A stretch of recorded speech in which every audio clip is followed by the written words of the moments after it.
Equivalent circuit of cell membrane. আমরা জানি যে আমাদের সেলের চারপাশে একটা মেমব্রেন থাকে যেটাকে বায়োমেমব্রেন বলে বা বাংলাতে কোষ ঝিল্লি বলে। তো এই কোষ ঝিল্লিটার ইকুইভ্যালেন্ট সার্কিট মানে হচ্ছে আমাদের শরীরের মধ্যে থাকা সেল মেমব্রেনগুলো কিন্তু আসলে এক একটা ধারক বা ক্যাপাসিটর হিসেবে কাজ করে।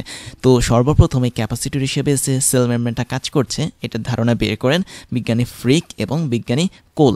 তো তাদের কথা একটু পরে বলছি, আগে আমরা একটা সেল মেমব্রেনকে দেখে নিই। তো ধরা যাক আমাদের এটা হচ্ছে একটা সেল মেমব্রেন এবং আমরা সেল মেমব্রেনের মধ্যে জানি যে দুটো জিনিস থাকে, একটা হচ্ছে ফসফোলিপিড বাইলেয়ার আর মাঝে মাঝে থাকে কিছু প্রোটিন। তো এখানে আমরা দেখতে পাচ্ছি একটা প্রোটিন দেখা যাচ্ছে খুব সুন্দরভাবে এবং ফসফোলিপিড বাইলেয়ারও দেখা যাচ্ছে। তো বিষয়টা হচ্ছে কি, আমাদের সেলের বাইরে এবং ভেতরে কিন্তু এই ভারসাম্যটা রক্ষা করে সেল মেমব্রেন, তাই না? সেল মেমব্রেনে কিন্তু অনেকগুলো কাজ, তো এই কাজগুলো আমরা পরে জানবো।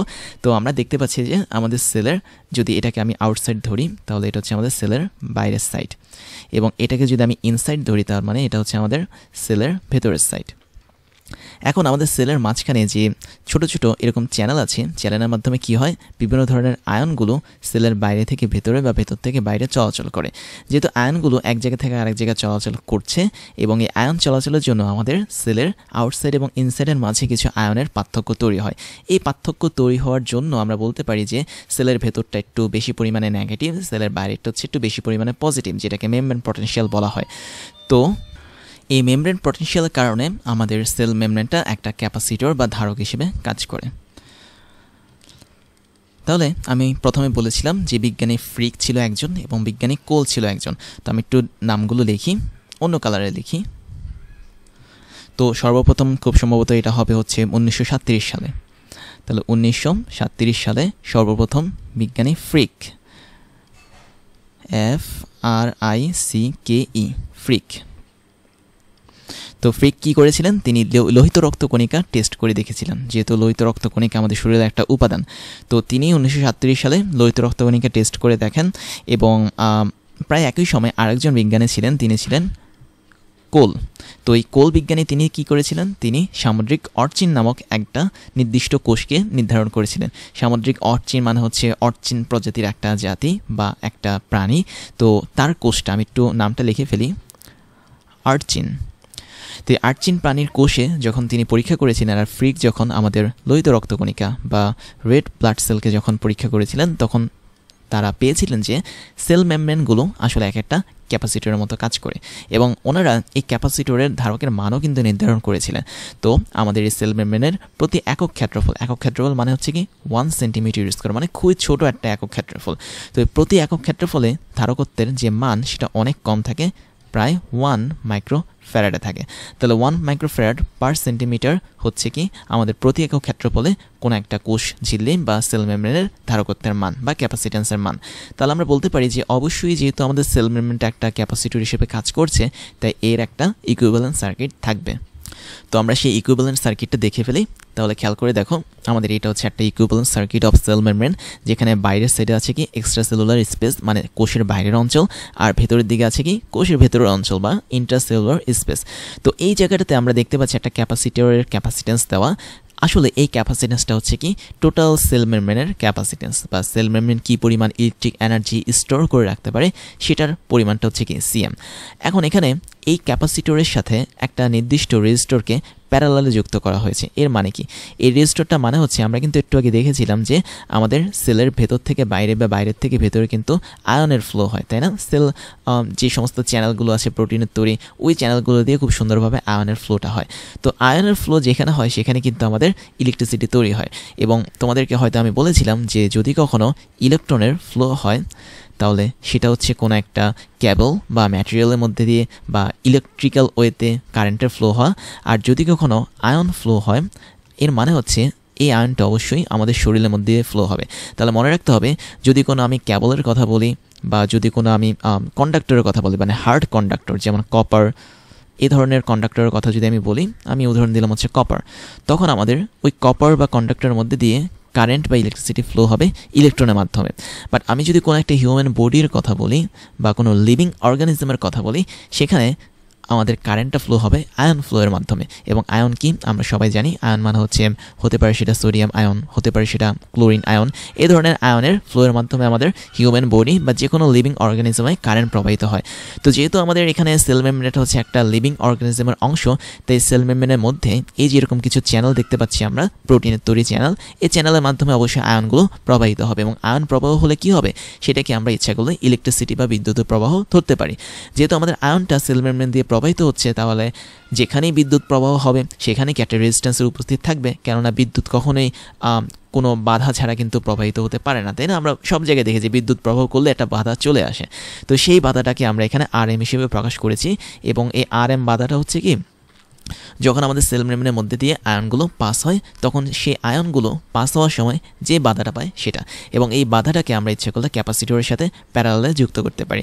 আর আমরা এখানে দেখতে পাচ্ছি আই অফ আয়ন লেখা, দ্যাট মিনস এখানে একটা কারেন্ট খুব সুন্দরভাবে ফ্লো হচ্ছে সেলের ইন্টারসেলুলার স্পেস থেকে এক্সট্রাসেলুলার স্পেসের দিকে, বা হচ্ছে সেলের ভেতর থেকে বাইরের দিকে। এবং এই আয়নটা যে ফ্লো হচ্ছে, আয়নটা হতে পারে আমাদের সোডিয়াম, হতে পারে আমাদের ম্যাগনেসিয়াম, যা খুশি হতে পারে, এটা নিয়ে আমাদের মাথা গরম করার দরকার নেই। তো এই আয়ন ফ্লোগুলোকে বেসিক্যালি আই অফ আয়ন বা হচ্ছে কারেন্টের সাথে তুলনা করা হয়। তাহলে ফাইনালি যদি আমি বলি, একটা সেল মেমব্রেনের ইকুইভ্যালেন্ট সার্কিটটা দেখতে হবে কি, সেল মেমব্রেনটাকে আমরা একটা ক্যাপাসিটেন্স হিসেবে কনসিডার করব, এবং ওই ক্যাপাসিটেন্সের সাথে আমাদের আয়ন ফ্লো হওয়ার জন্য যে রেজিস্ট্যান্সটা দায়ী বা রেজিস্টরটা দায়ী, ওই রেজিস্টরটাকে আমরা প্যারালালে বসায় দিব। এবং আমাদের এই রেজিস্টরটা কিন্তু ওয়ান কাইন্ড অফ কী ধরনের রেজিস্টর, এটা কিন্তু ভ্যারিয়েবল রেজিস্টর হিসেবে কাজ করছে, দ্যাট মিনস পরিবর্তনশীল রোধক হিসেবে কাজ করছে। কেননা এক একটা আয়ন এক এক ধরনের বাধা পায়। তো এক একটা আয়ন যেহেতু এক এক ধরনের বাধা পায়, তাই আমরা এখানে রেজিস্ট্যান্সের মানটাও কী করেছি, এক এক রকম বানিয়েছি। তো এই ছিল আমাদের equivalent circuit of cell membrane. আমরা এই পর্যায়ে ছোট্ট একটা সূত্র দেখব, যে এই সূত্রটা আসলে এভাবে কাজ করে, যদি আমাদের এই সেল মেমব্রেনের ধারকত্ব C হয় বা হচ্ছে ক্যাপাসিটেন্স যদি C হয়, তারপরে আমাদের যদি এই সেল মেমব্রেনের একটা নির্দিষ্ট এরিয়া বা ক্ষেত্রফল যদি A হয়, এবং আমাদের এই সেল মেমব্রেনের যদি পুরুত্ব বা হচ্ছে ডিপটা যদি T হয়। আচ্ছা, আমি এগুলো একটু লিখে রাখি। C ছিল কি আমাদের সেল মেমব্রেনের ক্যাপাসিটেন্স, এ ছিল আমাদের সেল মেমব্রেনের এরিয়া। আমি এই জায়গাটাতে এরিয়াটা লিখি যাতে পরবর্তীতে তোমরা এটা বুঝতে পারো। এটা হচ্ছে আমাদের এরিয়া। এবং ফাইনালি টিটা ছিল কি, টি ছিল হচ্ছে আমাদের সেল মেমব্রেনের পুরুত্ব, বাংলাতেই লিখি পুরুত্ব। তবে আমরা বলতে পারি এই টোটাল সেল মেমব্রেনটা যে সূত্রটা মেনে চলে, সেই সূত্রটা হচ্ছে কি capacitance divided by area is equal to, আমি লিখতে পারি এখানে K epsilon naught divided by T. এখন তো আমাদের কোশ্চেন আসতে পারে কে কী জিনিস, আবার এপসাইন নট কী জিনিস। বেসিক্যালি এগুলো আমরা ছোটোবেলার ফিজিক্সে শিখে এসেছি। এপসাইন নট মানে হচ্ছে পরাবৈদ্যুতিক ধ্রুবক, বা যেটাকে পারমিটিভিটি বলা হয়। এবং এপসাইন নটটা আসলে শূন্য মাধ্যমে পরাবৈদ্যুতিক ধ্রুবক, যেটার মান ছিল কত, 8.85 ইন্টু 10⁻12। আর এটার একক ছিল খুব সম্ভবত coulomb square per newton metre square. Okay, এরকম ছিল আর কি একটা একক। তো এটা হচ্ছে আমাদের শূন্য মাধ্যমে ভেদনযোগ্যতা বা পারমিটিভিটির একক। এবং একই সাথে আমাদের কেটা কী ছিল, পরাবৈদ্যুতিক কী বলবো এটাকে, মাধ্যমাঙ্ক ছিল। মানে কেটা আসলে এমন ছিল, আমি যদি একটু সূত্রটা তোমাদেরকে এক্সপ্লেন করি এই জিনিসগুলো মুছে, তাহলে তোমরা হয়তো ধরতে পারবে। ছোটোবেলার ফিজিক্সের সূত্র এগুলো। বেসিক্যালি যদি কোনো মাধ্যমের ভেদনযোগ্যতা বা পারমিটিভিটি যদি অ্যাপসাইন হয়, আমি একটু লিখি এটা। ধরা যাক আমি এখন বাতাসে আছি, বায়ু মাধ্যমে আমাদের ভেদনযোগ্যতা কি অ্যাপসাইন। এবং এই অ্যাপসাইনটা আসলে কীভাবে কাজ করবে, অ্যাপসাইনটা কাজ করবে ইন্টু কে ইন্টু অ্যাপসাইন নটের মাধ্যমে, যেখানে কে হচ্ছে কি একটা মাধ্যমাঙ্ক, তড়িৎ মাধ্যমাঙ্ক বলে এটাকে বাংলাতে। এবং আমি যদি শূন্য মাধ্যমের ভেদনযোগ্যতাকে ভাগ করি যে কোনো একটা মাধ্যমের ভেদনযোগ্যতা দিয়ে, তবে আমরা কে এর মানটা পাবো। দ্যাট মিনস কে হচ্ছে কি আমাদের অ্যাপসাইন ডিভাইডেড বাই অ্যাপসাইন নট। তো সেখান থেকে আমরা কি নিয়েছি, আমরা এখান থেকে শুধুমাত্র কে এবং অ্যাপসাইন নটটাকে গুণ করে দিয়েছি। গুণ করলে আমরা যে কোনো মাধ্যমের পারমিটিভিটি বা পরাবৈদ্যুতিক ধ্রুবকটা পাবো।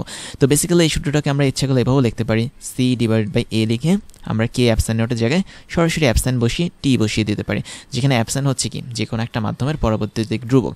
তো বেসিক্যালি এই সূত্রটা কিন্তু এই সূত্র থেকে আসছে, অর্থাৎ সি ইজ ইকুয়াল টু এ, তারপর হচ্ছে অ্যাপসাইন ডিভাইডেড বাই ডি, এই সূত্রটা থেকে আসছে। যেখানে আমি ডি এর বদলে টি ইউজ করেছি। টি কি ছিল আমাদের সেল মেমব্রেনের পুরুত্ব, এ ছিল সেল মেমব্রেনের কী বলবো ক্ষেত্রফল, এবং সি হচ্ছে কি সেল মেমব্রেনের ধারকত্ব। এবং এখানে আরেকটা বিষয় মনে রাখতে হবে আমাদের, সেটা হচ্ছে যদি আমাদের সেল মেমব্রেনের মধ্যে প্রোটিন থাকে, দ্যাট মিন্স এই সেল মেমব্রেনের মধ্যে যদি কখনো প্রোটিনের উপস্থিতি বেশি থাকে বা প্রোটিন যদি থাকে, তখন আমাদের কে এর মানটা একটু চেঞ্জ হয়ে যায়, কে এর মানটা হয়ে যায় 10-এর মতো। আর যদি আমাদের সেল মেমব্রেনের মধ্যে কোনো প্রোটিন না থাকে, আমি যদি এখানে দেখাই নো প্রোটিন, কারণ কখনো কখনো এমন হতে পারে আমাদের সেল মেমব্রেনে কিন্তু কোনো প্রোটিন নাও থাকতে পারে, এমন কন্ডিশন যদি কখনো আসে তখন আমাদের কে এর মানটা অ্যাপ্রক্সিমেটলি 3 এর মতো হয়ে যায়। তো প্রোটিনের উপস্থিতিতে আমি বলতে পারি কে এর মান 10, প্রোটিনের অনুপস্থিতিতে কে এর মান হচ্ছে 3। তাহলে এইটুকু ছিল আমাদের equivalent circuit of cell membrane. যদি কখনো সেল মেমব্রেনের ইকুইভ্যালেন্ট সার্কিট আঁকতে দেয় তোমাদেরকে, তাহলে তোমরা অবশ্যই এই টাইপের একটা সার্কিট এঁকে দিবে এবং অবশ্যই মনে রাখবে যে আমাদের এখানে আয়নটা কিন্তু ফ্লো হচ্ছে সেলের ভেতর থেকে বাইরের দিকে।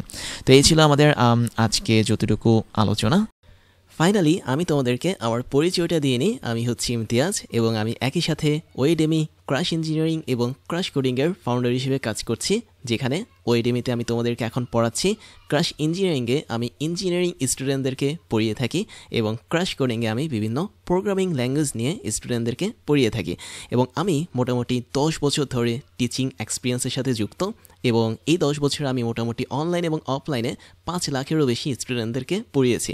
আর আমার এডুকেশনাল ব্যাকগ্রাউন্ড হচ্ছে বিএসসি কমপ্লিট করেছি ইলেকট্রিক্যাল অ্যান্ড ইলেকট্রনিক ইঞ্জিনিয়ারিং নিয়ে এবং এমএসসি কমপ্লিট করেছি বায়োমেডিক্যাল ইঞ্জিনিয়ারিং নিয়ে।